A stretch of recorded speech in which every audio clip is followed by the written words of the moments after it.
जड़ कर्म चेतन बंधकारु कर्म के अवसान का, कह कर स्वरूप यथार्थ जग का जो किया उपकार है, उसके लिए जिन वाणी माँ को वंदना शत बार है, वंदना शत बार है, वंदना शत बार है।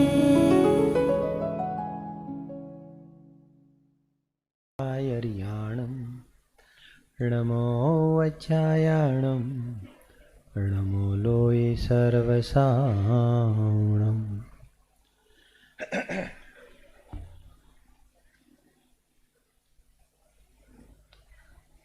आचार्य भगवानों द्वारा रचाया ये करणान योग का विषय,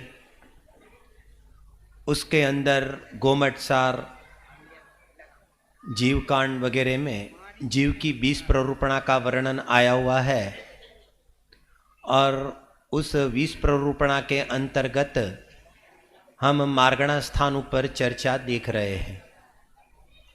हमने कल शुरुआत की थी, देखा था कि मार्गणा का अर्थ होता है खोज।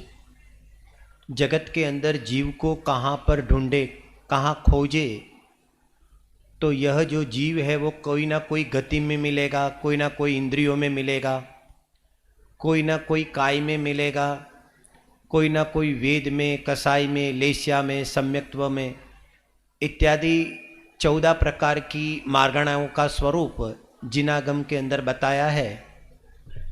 उसके अंदर हमने कल गति मार्गणा के अंतर्गत हमने देखा था कि गति नाम कर्म के उदय में जीव की जो अवस्था विशेष देखी जाती है उसको गति कहने में आता है और उसके 4 भेद है और उसके परिणाम किस प्रकार से है और उस गतियों का अभाव आत्मा के पुरुषार्थ द्वारा आगे जाते जाते किस प्रकार से होता है और यह जो जीव है वो सिद्ध गति को प्राप्त किस प्रकार से होता है इत्यादि वगैरह गतियों के आधार से हमने चर्चा देखी थी। आज हम चर्चा देखेंगे इंद्रिय मार्गणा के आधार से।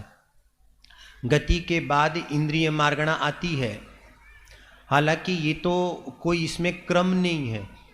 जैसे गुण स्थान होता है तो गुण स्थान का स्वरूप हम जिस प्रकार से क्रम से देखते हैं, क्योंकि वो इस प्रकार सा कुछ गुण स्थान को थोड़ा गौण कर दो तो क्रम देखा जाता है, लेकिन मार्गणाओं में ऐसा नहीं देखा जाता है, सब एक साथ होती है। कभी उसकी भी चर्चा देखेंगे।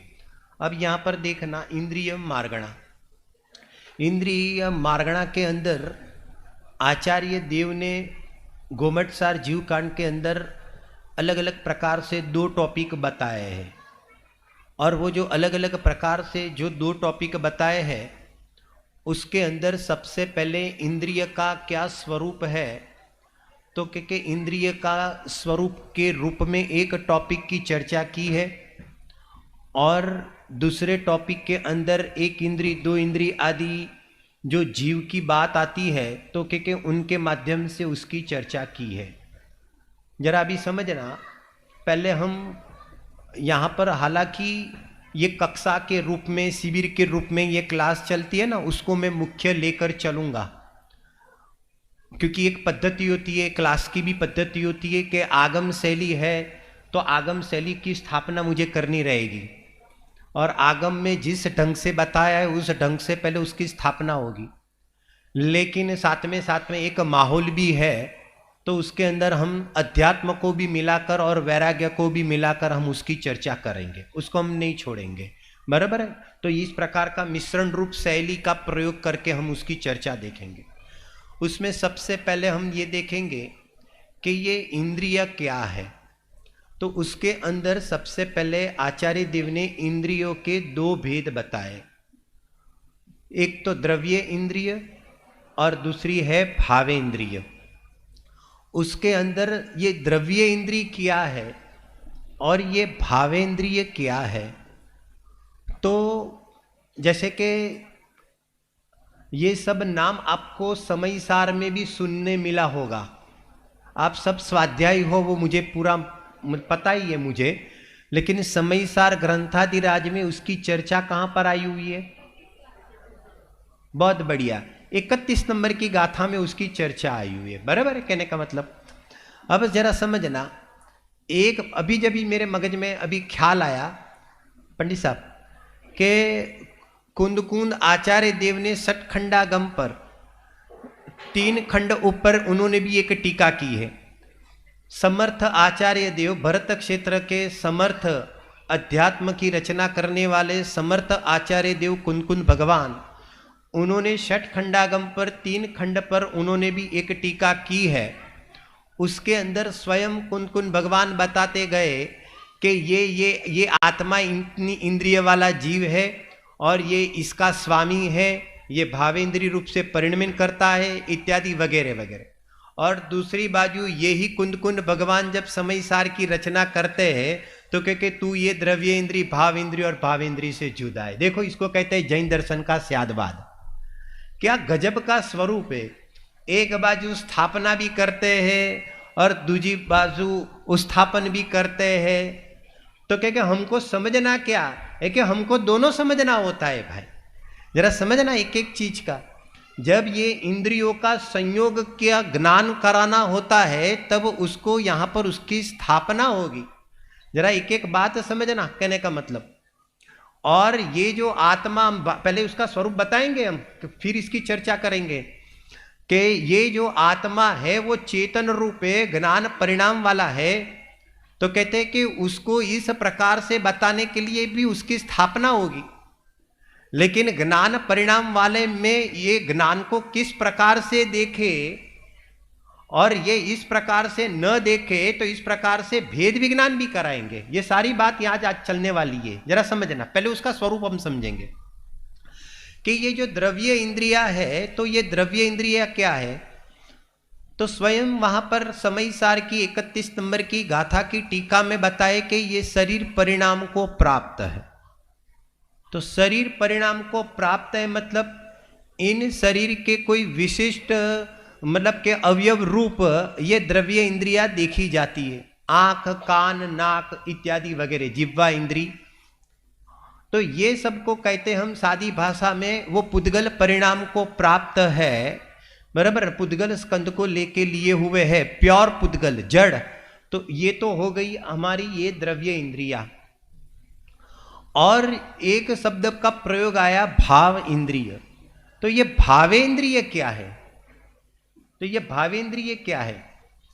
तो कहते हैं कि सादी सरल भाषा में बात करें तो जीव के ज्ञान गुण की क्षयोपम ज्ञान की पर्याय रूप ये भावेंद्रिय। अभी जैसे ये 5 इंद्रिया द्रव्य इंद्रिया है तो कहते हैं कि इसके सामने ये 5 प्रकार की ये भावेंद्रिया भी पाई जाती है। उस संबंधी क्षयोपम ज्ञान की पर्याय, तो इसको कहेंगे हम भावेंद्रिय। एग्जाम्पल के रूप में जैसे ये चक्षु है, चक्षु, तो ये चक्षु को हम कहेंगे द्रव्य इंद्रिय। तो भाव इंद्रिय क्या है? तो क्या सुनो, तो ये भाव इंद्रिय क्या है? तो ये चक्षु के माध्यम से जो हमारी ज्ञान की प्रवृत्ति देखी जाएगी, उगाड़ रूप ज्ञान देखा जाएगा। बराबर है ना? तो ये जो प्रवृत्ति, ये उगाड़ रूप ज्ञान, तो उन दोनों को मिलाकर भावेंद्रिय कहेंगे। अभी उसके लिए शब्द का प्रयोग तत्वार सूत्र में आया है लब्धि उपयोगो भावेंद्रियम। अभी जरा समझना कि लब्धि उपयोगो भावेंद्रियम में ये लब्धि और ये उपयोग 2 शब्द का प्रयोग आया है और इसको आचार्य देव भावेंद्रिय कहते हैं।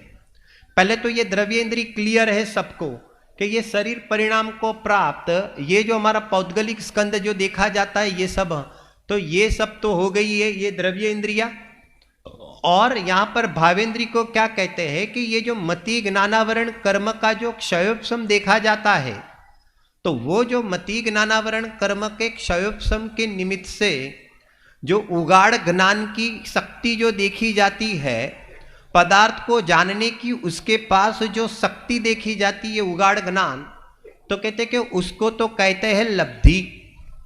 और उसका जो प्रवर्तन देखा जाता है, प्रयत्न देखा जाता है, व्यापार देखा जाता है, उसको कहते हैं उपयोग।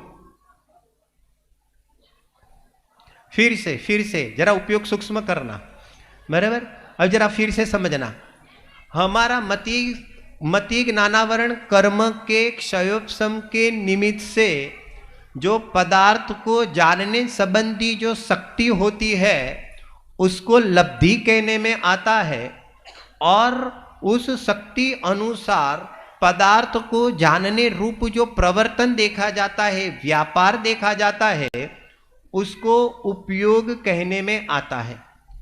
जगत के अंदर हम प्राणी, जो क्षयोपशम ज्ञान वाला जो प्राणी है, वो जब पदार्थ को जानेगा तो वो लब्धि और उपयोग दोनों मिलकर ही उसको पदार्थ का ज्ञान हो सकता है। क्यों दोनों मिलकर पदार्थ का ज्ञान हो सकता है? ऐसी कंडीशन क्यों रखी आचार्य देव ने? क्योंकि अगर आपके पास वो शक्ति तो है, उगाड़ ज्ञान की कैपेसिटी तो आपके पास है, लेकिन आपका उस पदार्थ संबंधी उपयोग नहीं होगा तो वो पदार्थ आपको जानने में नहीं आएगा। जैसे सुनो जरा कि यहां पर वो प्रवचन चलता है, बराबर है, तो प्रवचन चलता है, यहां पर कितनी इंद्रिय वाला जीव बैठा है? तो क्या पंच इंद्रिय वाला जीव बैठा है, तो उसके पास सुनने की शक्ति है कि नहीं? मतलब सुनने मतलब शब्द को ग्रहण करने की, जानने की शक्ति उसके पास है कि नहीं? तो क्या वो शक्ति तो है, मतलब वो लब्धि तो है, लेकिन आप बातचीत कर रहेंगे तो समझ में आया? मेरा इशारा भी समझ में आया? नहीं, मेरा इशारा मैंने जो कहा वो भी आपको समझ में आया? हाँ, बराबर है कि नहीं? तो यहां पर कहते हैं कि अगर आप अंदर अंदर में बातचीत करेंगे तो ये लब्धि उपयोग क्या है? तो लब्धि उपयोग क्या है वो जानने की आपकी लब्धि तो है, लेकिन लब्धि उपयोग क्या चल रहा है, अगर उपयोग और जगह पर चलेगा तो वो पकड़ने में नहीं आएगा, उस संबंधी का आपको ज्ञान, उपयोग रूप ज्ञान नहीं होगा। समझ में? ये बहुत बड़ी बात है, ये थोड़ा समझने जैसी बात है, ये थोड़ी उसकी गंभीरता भी हम धीरे धीरे विषय जैसा चलेगा ना तैसे अपने को पता चलेगा कि जगत के अंदर जैसे हमने देखा कि लब्धि तो होती है, लेकिन उस पदार्थ संबंधी उपयोग नहीं लगेगा, उपयोग नहीं जाएगा, तो उस पदार्थ का हमें ज्ञान नहीं होगा। और सुनो, आपके पास सुनो शक्ति ही नहीं है तो उसका ज्ञान होगा कि नहीं होगा? पदार्थ को, कितने ही जीव ऐसे हैं जो पदार्थ को जानने की इच्छा तो धराते हैं विवक्षित इंद्रियों के माध्यम से, लेकिन उस इंद्रिय संबंधी उगाड़ ज्ञान की उसके पास अगर शक्ति ही नहीं होगा तो वो जान पाएगा कि नहीं जान पाएगा? बोलो, जिसके पास ये कर्णेंद्रिय संबंधी उगाड़ ज्ञान की शक्ति ही नहीं होगी और जानने की इच्छा होगी, बराबर ना, लेकिन बोलो शक्ति नहीं हो तो बोलो उन शब्दों को वो ग्रहण कर पाएगा कि नहीं पाएगा? तो नहीं पाएगा। क्यों? क्योंकि उसके पास वो शक्ति ही नहीं है। समझ में आया कि नहीं? जैसे कि आपके खिसे में कितना पड़ा हुआ है, तो आपके खिसे में 5,000 रुपया पड़ा हुआ है, तो ये जो 5,000 रुपया वर्तमान में अभी आप खरीदी करने के लिए जा रहे हैं, और यहां पर खरीदी के लिए 5,000 किस में पड़ा हुआ है? एक खिसे में पड़ा हुआ है, बराबर। तो इसको तो क्या कहेंगे? लब्धि। सादी सरल भाषा में हम बात करते हैं, बराबर के नहीं? और आप जब साड़ी लेंगे और 1,000 रुपये की साड़ी आपने ली, तो 1,000 रुपये की साड़ी आप कब ले पाओगे? जब आपके पास 5,000 रुपया खींचे में है, तब यहां पर कहते कि आप साड़ी ले पाओगे। समझ में आया कि नहीं कहने का मतलब? लेकिन खिस्से में 5,000 ही नहीं है। आप समझ में आया क्या कहना चाहता है? 500 रुपया ही है और 1,000 की साड़ी लेनी हो तो बोलो आप साड़ी ले पाओगे कि नहीं ले पाओगे? तो क्या आप साड़ी नहीं ले पाओगे। समझ में आया? लेकिन पंडित जी घर में बहुत सारा पैसा पड़ा हुआ है, बराबर ने क्या कहा ये दूसरी तरह से समझना, पंडित जी घर में हमारा कबाड़ भर भर कर पड़ा हुआ है, मैके का भी बहुत आया हुआ है, एक एक वो मैके का रखो अपने घर में, अभी खिसे में कितना पड़ा है। ऐसे यहां पर कहता है मेरा सर्वज्ञ स्वभाव यहां पर शक्ति रूप से है, एक एक वो बात बरोबर है, लेकिन व्यक्त पर्याय में उगाड़ ज्ञान की शक्ति कितनी है, समझ में आता है कि नहीं आता है कहने का मतलब। ये स्वभाव की भी कीमत क्या है और वर्तमान अवस्था की कीमत क्या है, और वर्तमान अवस्था का उगाड़ किस प्रकार से प्रकट होता है, और फिर उगाड़ ज्ञान को हम अध्यात्म में किस प्रकार से कन्वर्ट करते हैं तो वो केवल ज्ञान का भड़का होता है। ये बात यहां पर चल रही है, समझ में आता है कि नहीं आता है, सादी सरल भाषा में कहने का मतलब। तो इस प्रकार से हम देखते हैं कि लब्धि उपयोगो भावेंद्रियम, बराबर है। तो इसका अर्थ ये हो गया सादी सरल भाषा में कि वर्तमान में हमारे पास जो क्षयोपशम ज्ञान का जो उगाड़ पाया जाता है और प्रवर्तन पाया जाता है, वो सब तो उसमें चला जाएगा भावेंद्री में, और ये जो जड़ इंद्रिया है उसको क्या कहेंगे, एक एक द्रव्य इंद्री के खाते में डाल देंगे। फिर आचार्य देव ने द्रव्य इंद्री के भी भेद बता दिया, निवृत्ति उपकरण द्रव्य इंद्रियम, बराबर है ना। 1 मिनट में उसको समझा देते हैं कि निवृत्ति उपकरण क्या है। ये निवृत्ति मतलब क्या होता है कि ये प्रदेशों के आकार की रचना वो होती है निवृत्ति। ये जो आंख होती है ना हमारी आंख, तो ये जो आंख है उसके पीछे ये जो पुद्गल का स्कंद देखा जाता है, वहां पर आत्मा के प्रदेशों का भी एक आकार की रचना होती है। जो आंख संबंधी पुद्गल का प्रदेशों का पिंड है, मतलब को स्कंद है, वहां पर आत्मा के प्रदेशों की जो रचना होती है इसको अभ्यंतर निवृत्ति कहते हैं, और वो जो आंख संबंधी पुद्गल के स्कंद की जो रचना होती है उसको बहिरंग निवृत्ति कहते हैं, और उसके उपकार करने वाले को कहते हैं उपकरण, रक्षा करने वाले को क्या कहते हैं, उपकरण। वो भी 2 प्रकार से है, अभ्यंतर और बहिरंग। तो इसमें ये जो काला सफेद मंडल देखा जाता है आंख के अंदर, वो तो अभ्यंतर उपकरण है, और हमारी पलके वगैरह क्या है तो कि बहिरंग उपकरण है। तो ये कुल मिलाकर हम क्या कहते हैं, उसको आंख कहते हैं। समझ में आया ये किस प्रकार से उसकी एक रचना बनती है कहने का मतलब। और वहां पर ज्ञान के जहां पर ये जो चक्षु इंद्रिया होती है वहां पर से ये पदार्थ का देखना होता है, तो वहां पर क्या हो जाता है कि वो उपयोग रूप व्यापार वहां से होता है, तब हम कोई पदार्थ को हम देखते हैं।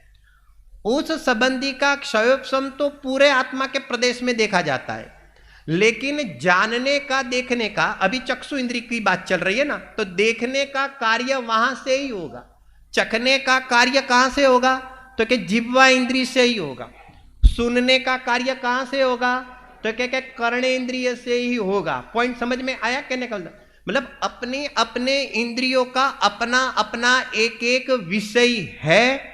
तो जब हम पर द्रव्य को जानते हैं तो उस पर द्रव्य संबंधी स्पर्श रस गंध वर्ण शब्द को यह जो ये इंद्रिया है उसके माध्यम से जो ज्ञान की प्रवृत्ति देखी जाती है वो उन विषयों को किस प्रकार से जानती है, खंड खंड करके जानती है। कैसे जानती है, खंड खंड करके जानती है।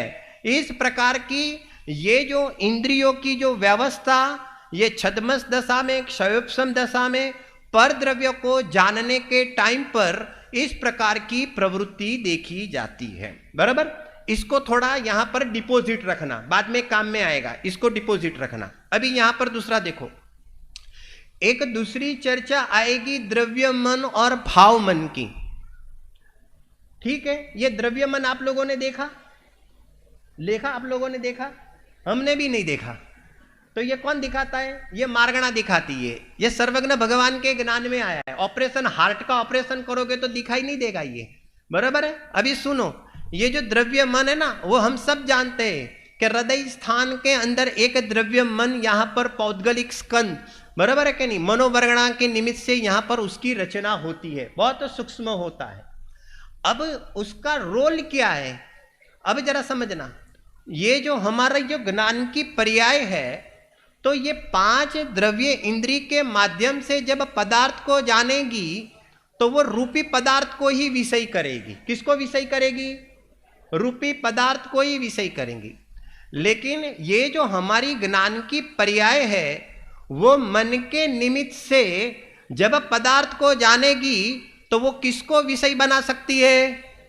तो कि रूपी और अरूपी ये दोनों को विषय बना सकती है। पॉइंट समझ में आता है कि नहीं? क्योंकि मन के माध्यम से क्या चलता है? विचार चलते हैं। मन के माध्यम से क्या चलता है? एक एक विचार चलते हैं। तो मन के माध्यम से जो हित अहित संबंधी के जो भी जितने भी सारे विचार चलते हैं वो किस में चलते हैं? भाव मन में चलते हैं। समझ में आया? सुनो सुनो भाई, सुनो जरा। आत्मा शब्द यहां पर से बोला जाता है, तब आप इन शब्दों को कर्णेंद्री के माध्यम से यहां पर कहते हैं कि सुना आपने, तो ये द्रव्य इंद्री के माध्यम से उसको विषय बनाया। किसने विषय बनाया? भाव इंद्री ने विषय बनाया। ये द्रव्य इंद्री ने विषय नहीं बनाया। जरा ध्यान देना, ये निमित्त बनती है और विषय बनाने वाला ज्ञान की पर्याय है। अब ज्ञान की पर्याय ने आत्मा शब्द को जब विषय बनाया और फिर क्या हो गया? तो क्या वो आत्मा के स्वरूप के बारे में उसने सुना और फिर सुनकर कहां चली गई? फाइल कहां चली गई? तो क्या ये मन में चली जाती है। तो मन के माध्यम फिर क्या चलता है? कि मन के माध्यम आत्मा का विचार चलता है। क्या चलता है? आत्मा का विचार चलता है। तो ये विचार करने वाला कौन है? ये आत्मा का विचार। मैं ज्ञानानंद स्वभावी आत्मा हूं, अनंत गुणों का पिंड हूं, ये द्रव्य गुण पर्याय स्वरूप मैं पदार्थ हूं, ये अरियंत भगवान भी द्रव्य गुण पर्याय स्वरूप है। तो इस प्रकार के जो भी जितने भी इस प्रकार से तर्क युक्ति वगैरह वगैरह से जो भी विचार चलते हैं वो किस में चलते हैं? एक वो मन के निमित्त से चलते हैं। उन मन के निमित्त से चलने वाली ज्ञान की पर्याय में जो विचार चलते हैं उसको क्या कहते हैं? एक उसको भाव मन कहते हैं। समझ में आया कि नहीं आया? तो ये यहां पर संज्ञ पंचेंद्रिय जीव की अपेक्षा से अभी हम चर्चा कर रहे हैं। तो इस प्रकार की हम सब की वर्तमान में प्रवृत्ति देखी जाती है। ठीक है, बराबर है कहने का मतलब? तो ये हो गया आगम शैली के अंदर ये द्रव्य इंद्री, और ये हो गई ये भाव इंद्री, ये हो गया द्रव्य मन, और ये हो गया भाव मन। इस प्रकार से 4 बिंदु पर इस प्रकार की उसने अपने स्थापना की। थोड़ा सा आगम का एक दूसरा विषय भी साथ में बता देते हैं।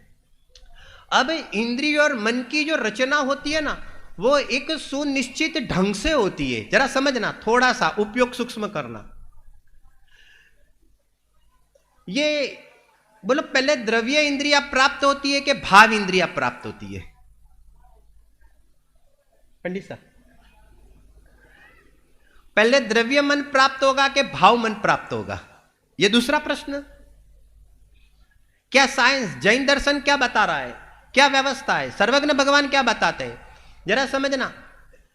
अरे भाव इंद्रिया तो रहेगी, जब यहां से हमारी पर्याय भी छूटेगी तो अगर हम अन्य पर्याय में जाते हैं ना, तो अन्य पर्याय में जाते हैं तो जितने उगाड़ वाला जीव देखा जाएगा तो उतने उगाड़ वाला उसका उस जाति का उदय में, मान लो कि पंचेंद्रिय जाति नाम कर्म के उदय में वो पंचेंद्रिय जीव होने वाला है। तो यहां पर क्या हो जाता है कि उस जाति का क्षयोपशम उसको वहां पर कहते हैं कि विग्रह गति से शुरू होता है। भावेंद्री तो देखी जाएगी, लेकिन द्रव्य इंद्री की अभी रचना नहीं हुई है। बराबर कि नहीं? क्यों रचना नहीं हुई है उसकी चर्चा योग में चलेगी, सब एक साथ नहीं चलेगी। हाँ बराबर। अभी सुनो, अब बात ऐसी होती है कि वो भावेंद्री तो है, लेकिन अभी जितनी इंद्रिय वाला जो जीव होने वाला होता है ना, तो उसके बाद उतनी इंद्रियों की द्रव्य इंद्री की रचना होगी। समझ में आया क्या कहना चाहते हैं? कहने का मतलब तो वो वहां पर अंडर प्रोसेस चलता है, अपर्याप्त में तो नहीं, लेकिन निवृत्ति अपर्याप्तक में उसका अंडर प्रोसेस चलता है, और वहां जाकर ये द्रव्य इंद्रिय की रचना बनती है। पॉइंट समझ में आया? तो यहां पर भाव इंद्रिया तो उगाड़ रूप ज्ञान, मतलब क्षयोपशम ज्ञान की पर्याय तो है उस जीव के पास, लेकिन यहां पर जिस प्रकार का उदय पाया जाएगा तो इस प्रकार से उसको इस प्रकार की द्रव्य इंद्रिय की रचना देखी जाएगी। और अब ये द्रव्य मन और भाव मन की क्या व्यवस्था है? तो ये जो द्रव्य मन और भाव मन की ऐसी व्यवस्था है, जैसे यहां पहले भावेंद्रिय बाद में द्रव्य इंद्रिय देखी जाती थी, तो यहां पर ये अपर्याप्त के निवृत्त अपर्याप्त में न ये द्रव्य मन है और न भाव मन है, बराबर समझना। लेकिन ये अपर्याप्त और निवृत्त अपर्याप्त अवस्था के बाद सुनो, सबसे पहले द्रव्य मन की रचना होती है और उसके बाद भाव मन की रचना होती है। समझ में आया कहने का मतलब? तो इस प्रकार की ये व्यवस्था और उसकी रचना यहां पर कहते हैं कि बनती जाती है। ये मालूम है, ये प्रकरण जब पढ़ा ना हमने, तब मुझे क्या याद आ गया मालूम है? अरे देखो तो सही, जीव संगनी पंचेंद्रिय के रूप में जन्म भी ले लेता है और उसके बाद मन की मुलाकात तो यहां पर हुई नहीं और यहां अपर्याप्त के अंदर देह छोड़कर चला जाता है। समझ में आया कैसे वैराग्य निकलता है करणान योग से? ऐसे ऐसे कितनी बार एक एक ये काल के अंदर एक एक हम कितनी बार तो हमारे जन्म इस प्रकार से हुए। पंचेंद्रिय का उदय भी देखा जाएगा और मनुष्य गति का संगनी पंचेंद्रिय ही होता है। लेकिन यहां पर क्या हो जाता है, एक एक ऐसे अपर्याप्त मनुष्य गति का जीव, अरे उसने पूर्वक में क्या किया था? अरे मनुष्य आयु का बंध तो किया था। अरे सुनो भाई, मनुष्य आयु का बंध तो हो गया था, लेकिन उस भव में परिणामों में इतनी संक्लेशता उसने कर डाली कि ये मनुष्य आयु की जो स्थिति थी ना, तो उस स्थिति को ऐसे उसने क्या कर दिया, एक एक अत्यंत हीन कर दिया। तो इस प्रकार से अपने परिणामों का निमित्त पाकर उसने ही ये मनुष्य पर्याय को कैसे कर दिया, एक एक हीन कर दिया। तो संगनी पंचेंद्रिय मनुष्य तो हुआ, लेकिन यहां पर क्या हो गया, एक एक अपर्याप्त अवस्था में ही दुई छोड़कर चला गया। तू कौन से परिणाम और कौन से भरोसे ऊपर तू बैठा हुआ है, तू समझ तो सही। अरे गणिक में यहां पर कसाई की मंदता वाला परिणाम हो जाता है, गणिक में कसाई की तीव्रता वाला परिणाम हो जाता है। अरे तू कसाई से रहित देखेगा तो तेरी ऐसी दुर्दशा नहीं होगी, और जब तक तू इस प्रकार से कसाई वाला और ये खंड खंड ज्ञान वाला देखेगा तो ऐसी दशा प्रवाह क्रम के अंदर आए बिना नहीं रहेगी भाई। समझ में आया? ये थोड़ा थोड़ा बीच में बताते जाते हैं। अभी आ जाओ यहां पर। अब बात ऐसी है कि हमें करना है आत्मा का अनुभव। अभी मेरा प्रश्न है कि आत्मा का अनुभव इंद्रिय ज्ञान में होता है कि अतीन्द्रिय ज्ञान में होता है?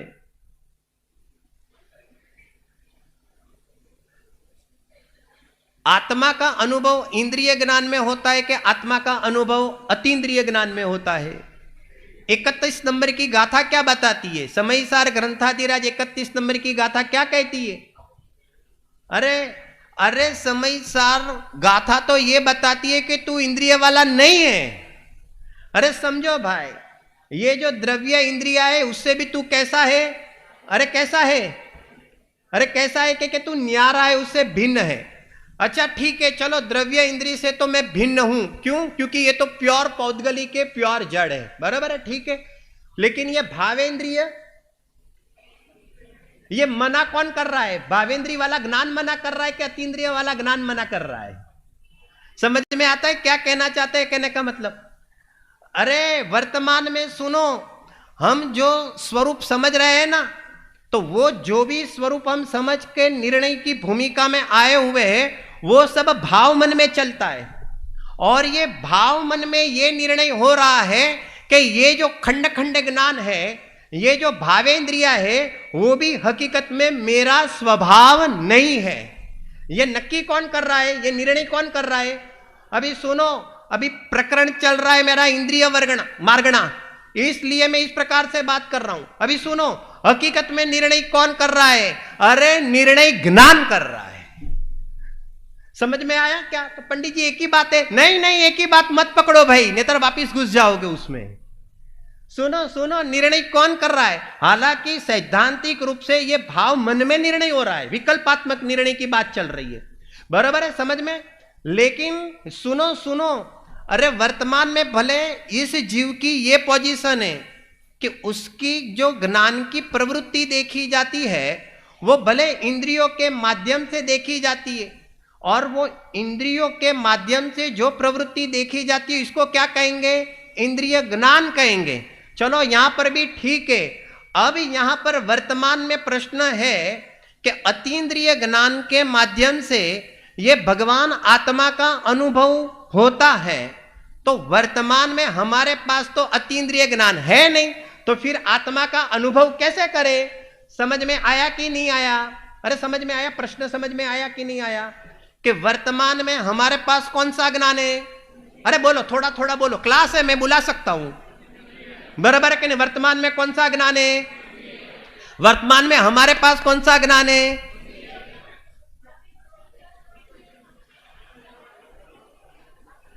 इसके लिए गुरुदेव श्री का अवतार इस पृथ्वी पर हुआ कि वर्तमान में तेरे पास ज्ञान है, तू इंद्रिय ज्ञान मत दे। समझ में आता है कि नहीं आता है? जब तक मेरे पास वर्तमान में इंद्रिय ज्ञान है, वर्तमान में इंद्रिय ज्ञान है, वर्तमान में इंद्रिय ज्ञान है, उसका अर्थ यह होगा कि तेरे ज्ञान के अंदर इस ज्ञान को संयोग से ही देखने का एक अनादिकाल से अभ्यास है, जो आज पूज्य गुरुदेव से छोड़ा रहा है कि तू इंद्रिय की लप लेकर ज्ञान को मत दे, तू पारिणामिक भाव रूप से ज्ञान को दे।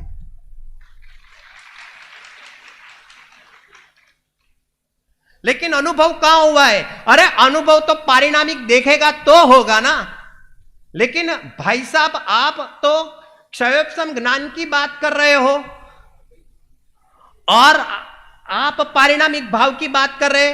अरे हां, आप वही ज्ञान की जो वर्तमान पर्याय है, जो ज्ञान की पर्याय उगाड़ रूप है, उस उगाड़ रूप ज्ञान की पर्याय को ही दो तरीके से देखा जाता है।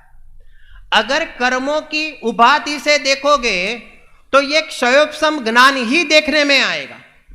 अगर ये इंद्रियों के संयोग की अपेक्षा से देखोगे तो ये इंद्रिय ज्ञान ही देखने में आएगा। लेकिन उस ही समय वो जो ज्ञान वर्तमान में आपका और हमारा जो मौजूद है, उस ज्ञान को इन क्षयोपम की मेहरबानी को गौण करते हुए, इन इंद्रियों की उपाधि को गौण करते हुए उसको ज्ञान सामान्यपने देखो, तो ये जो ज्ञान सामान्य वर्तमान में, मैं उत्पाद व्यय वाले ज्ञान की बात कर रहा हूं, और वो जो वर्तमान ज्ञान की पर्याय जो व्यक्त हमारे पास है, वो ज्ञान कौन से भाव रूप है? अरे बोलो, कौन से भाव रूप है? अरे चेतन का वो जो परिणमन है, अरे वो चैतन्य स्वभाव का लड़का है, तो यहां चैतन्य स्वभाव पारिणामिक भाव, तो वर्तमान ज्ञान की पर्याय भी क्या है? एक पारिणामिक भाव रूप से। समझ में आता है कि नहीं आता है? अरे ज्ञान बिना का कब हुआ था तू? लेकिन पंडित जी उगाड़, अरे तू उगाड़ देखता ही क्यों है? स्वानुभूति दर्शन के अंदर इसकी चर्चा आई हुई है, और वहां पर स्वानुभूति दर्शन में बताया है कि हमारे पास तो वर्तमान में इंद्रिय ज्ञान है ना, तो यहां से जवाब देते हैं, अरे तेरे पास ज्ञान है ना, बराबर है कि नहीं? अरे तेरे पास कम ज्ञान है, ज्यादा ज्ञान है, अरे कम भी उपाधि वाला है, अरे ज्यादा भी उपाधि वाला है, अरे तू ज्ञान वाला है, वो पारिणामिक भाव वाला है। तो वो वर्तमान में तेरा जो उपयोग है, अब यहां पर आ जाओ। अब वर्तमान में तू क्या कर कि मन के माध्यम से तुझे निर्णय किसका करना है? कि मन के माध्यम से तुझे द्रव्य गुण पर्याय का निर्णय करना है, और ये तेरा चेतन द्रव्य ज्ञान गुण और उसका वर्तमान में तेरा एक परिणमन, तो उसको कहते हैं हम उपयोग। और वो जो उपयोग है उसको कोई भी प्रकार की उपाधि से रहित उस उपयोग को तू सामान्यपने देख। तो तू यहां पर आ गया, यहां तक आ गया। ये मन के माध्यम से देखेगा तो तू सामान्यपने तक, यहां तक तू पहुंच गया। आत्मा की अनुभूति हुई कि नहीं हुई? यहां पर आत्मा की अनुभूति हुई कि नहीं हुई? नहीं, अब तक आत्मा की अनुभूति नहीं हुई, लेकिन तू अनुभव करने के नजदीक है, ऐसा समझ भाई। तू यहां पर वर्तमान उपयोग लक्षण को खड़ा करके अपनी आत्मा का पहला तूने निर्णय किया कि ये जड़ इंद्रिया वो तो प्योर पौद्गलिक है, और ये जो इंद्रिय की निमित्त से जो ज्ञान है, खंड खंड ज्ञान, वो भी उपाधि रूप है, वो स्वभाव नहीं है। लेकिन ये जो ज्ञान है वो मैं हूं, मैं एक चैतन्य स्वरूप आत्मा हूं, तो वर्तमान ज्ञान की पर्याय में ज्ञायक स्वभाव का कैसे निर्णय होगा कि वो वर्तमान पर्याय वर्तमान में उसकी ओर जाकेगा, उसकी ओर तू लक्ष्य करेगा। तो यहां पर भले मन जनित ज्ञान के अंदर एक बाजू विकल्प भी उत्पन्न होगे, लेकिन तू इसकी चिंता मत कर, क्योंकि तू यहां पर तेरा ज्ञान निर्णय करते हुए तो खड़ा है, और वो निर्णय करते हुए खड़ा हुआ ज्ञान वो विकल्प से भी भेद विज्ञान कर रहा है, इंद्रिय से भी भेद विज्ञान कर रहा है, और यहां पर वो विकल्प से भी भेद विज्ञान कर रहा है। और वो जो ज्ञान है, वो ज्ञान अपने को किस प्रकार से देखता है कि जब वो ज्ञान अपने को त्रिकाली रूप देखते हैं, तो वो फिर अभी वो ज्ञान अपने को पर्याय रूप न देखकर अपने को ही यहां पर ज्ञायक रूप, त्रिकाल रूप देखते हैं। तो वहां पर क्या हो जाता है, वो ज्ञान की पर्याय का नाम शुद्ध नहीं कहते हैं, और वो ज्ञायक उसको शुद्ध नहीं का विषय कहने में आता है। कैसे अनुभव हो गए? अलग ज्ञान बार से कोई नहीं आने वाला है, कोई ऐसा प्योर स्पेशल ज्ञान कि मैं कोई ऐसी जानकारी ले लूं तो मुझे आत्मा की अनुभूति हो जावे, एक ऐसा कुछ अलग से नया कुछ नहीं होने वाला है। अरे साधन तेरा ज्ञायक तेरे पास है, तो तेरा साधन भी तेरे पास है, और आत्मा की अनुभूति करना तेरे हाथ की बात है। खाली एक समझ चाहिए, और वो जो समझ है तो क्या ये तू खंड ज्ञान वाला, ये इंद्रिय ज्ञान वाला तू नहीं है। अरे अनादि काल से, अरे सुनो, अरे सबसे पहले इंद्रिय ज्ञान नहीं जाता है, इंद्रिय ज्ञान में एकत्व जाता है, जो सबसे पहले होता है। क्योंकि इंद्रिय ज्ञान बोलो कहां तक होता है?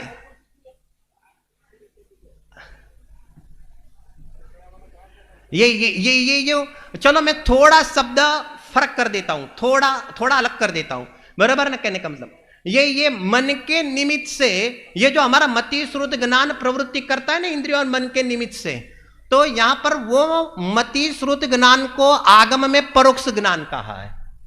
अब वो जो मति श्रुत ज्ञान को आगम में जो परोक्ष ज्ञान कहा है, तो इसलिए परोक्ष कहा है क्योंकि वो उसकी निमित्तता से वो प्रकट होता है, बराबर है? अब यहां पर कहते हैं कि यहां पर वो मति श्रुत ज्ञान कहां तक है? अरे मति श्रुत ज्ञान कहां तक है? तो क्या 12वें गुण स्थान तक है। तो सिद्धांत तो ये कहेगा, आगम ज्ञान तो ये कहेगा कि आपको वहां तक निमित्त के रूप में मन की उपस्थिति रखनी पड़ेगी। यह सिद्धांत है, पूज्य गुरुदेव श्री के प्रवचन में यह बात आई है। और गुरुदेव श्री के वहां तक यहां पर कहते हैं कि द्रव्य मन है, तो यहां पर उसकी निमित्तता आपको स्वीकार करनी पड़ेगी। लेकिन अध्यात्म के प्रकरण में उस बात को गौण कर दिया जाता है। और देखो तो सही, इंद्रिया खड़ी है, गजब की बात, ये उदयादीन स्थिति खड़ी है, उसके बाद भी ये जो हमारा ज्ञान है वो अपने को कैसे देख रहा है? एक उनसे न्यारा देख रहा है। और न्यारा देखते देखते क्या करता है कि सर्वप्रथम वो इंद्रियों में से एकता बुद्धि तोड़ता है, इंद्रिय ज्ञान से भी एकता बुद्धि तोड़ता है, और यहां पर अतीन्द्रिय ज्ञान प्रकट कर लेता है। और अतीन्द्रिय ज्ञान प्रकट करते हुए साधना में आगे बढ़ते जाता है। और साधना में आगे बढ़ते बढ़ते बढ़ते यहां पर क्या हो जाता है? एक 13वें गुणस्थान के अंदर अर्यंत दशा यहां पर प्रकट हो जाती है। समझ में आया कि नहीं आया? बराबर है। अभी यहां पर अर्यंत भगवान को खड़ा कर दिया हमने।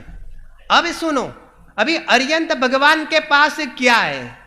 द्रव्य इंद्रिया है, भावेंद्रिया है, द्रव्य मन है कि भाव मन है। ये 4 ऑप्शन आते हैं ना हर जगह पर, 4 ऑप्शन आते हैं ना, बराबर है के लिए। अभी इसमें किसमें टिकी लगानी है आपको?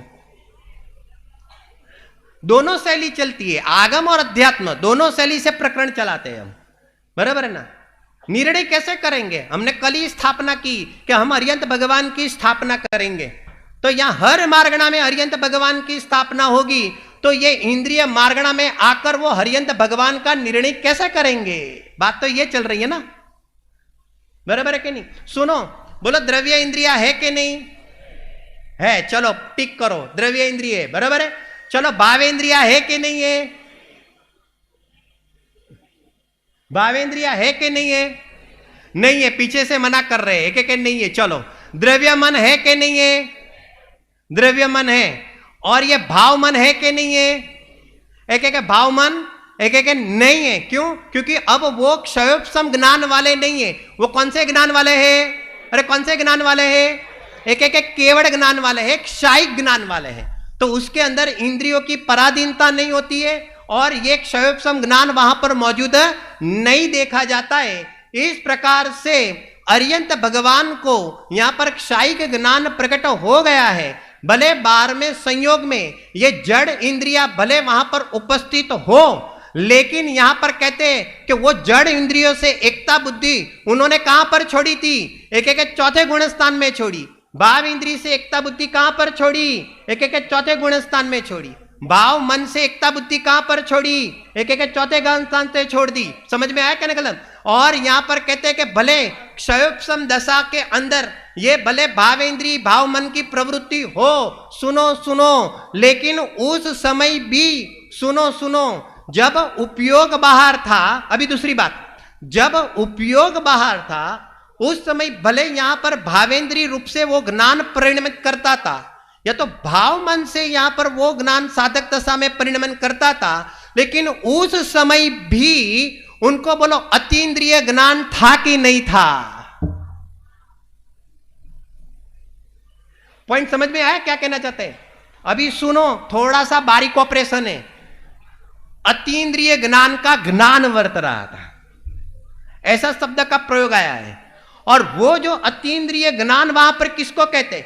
उपयोग बाहर में मैं साधक जीव की बात कर रहा हूं, और वो साधक जीव का यहां पर उपयोग बाहर है, इंद्रियों के माध्यम से ज्ञान की प्रवृत्ति देखी जाती है। उसके बावजूद भी यहां पर कहते हैं कि स्व का स्वपने और पर का परपने, यहां पर उसका धारणा में एक एक ये उनकी सम्यक धारणा है। तो उसकी जो सम्यक धारणा के अंदर उसका ज्ञान वर्त रहा है।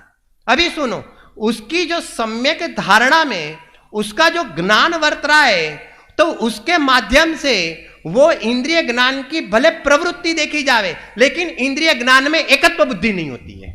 क्योंकि उसका जो स्व का स्वपने जो ज्ञान वर्त रहा है, तो उसकी जो ज्ञान की पर्याय अंतरंग में जो होती है, तो वो जो अंतरंग ज्ञान की पर्याय वो स्वभाव का एकत्व लिए परिणमन करती है। तो वो इंद्रिय ज्ञान के काल में, इंद्रिय ज्ञान की प्रवृत्ति के काल में भी वो साधक के संवर और निर्जरा चालू रहते हैं। समझ में आया कि नहीं आता है?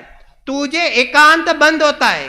ज्ञानी धर्मात्मा को यहां संवर निर्जरा भी देखा जाता है, और जितना राग बाकी है उतना आश्रव बंद भी देखा जाता है। और इस प्रकार की लड़ाई चलते हुए आगे जाते जाते क्या हो जाता है कि यहां पर कहते हैं कि मन का भी सर्वथा अवलंबन छूट जाता है, और यहां पर कहते हैं कि क्षायिक ज्ञान प्रकट हो जाता है। तो इस प्रकार से यहां पर कहते हैं कि ये इंद्रिय मार्गणा के अंदर आचार्य देव ने जो दो भेद बताए, द्रव्य इंद्रिय और भाव इंद्रिय, उसमें निष्कर्ष क्या समझे? कि निष्कर्ष ये समझे कि ये जो इंद्रियों के संयोग हमें प्राप्त होते हैं वो हमारे यहाँ पर विकार का फल है। अरे खंड खंड ज्ञान का भी यहाँ पर जो प्राप्त पना होता है, तो वो जो खंड खंड पने रूप से जो प्रवृत्ति होती है, हकीकत के अंदर ये भी संसार अवस्था ही है, लेकिन उसके अंदर जो चेतना का जो परिणमन व्याप्त है, तो यहां पर कहते हैं वो जो चेतना का परिणाम है वो जीव का परिणमन है, और उसके माध्यम से जीव की पहचान करके और अपनी आत्मा को पहचान करके स्वरूप में लीन हो जाते हैं। तो एक समय ऐसा आता है कि ये परिणति भी इंद्रियातीत हो जाती है। कल विशेष रूप से एक इंद्री, दो इंद्री, तीन इंद्री, चार इंद्री, पंचेंद्री का क्या स्वरूप है उसकी विस्तार से हम चर्चा कल करेंगे। बराबर?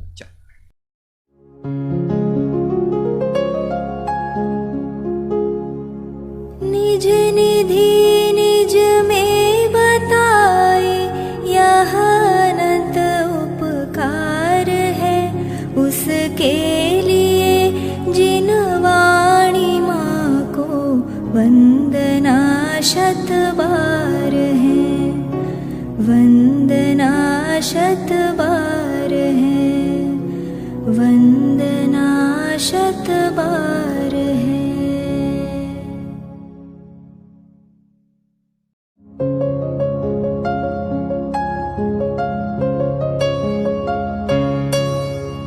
हे जिन वाणी भारती तो ही जपो दिन रैन, जो तेरी पावे सुख चैन। जावाणी के ज्ञान ते सूझे लोकालोक। सोवाणी मस्तक नवो सदा देत हो ढोक, सदा देत हो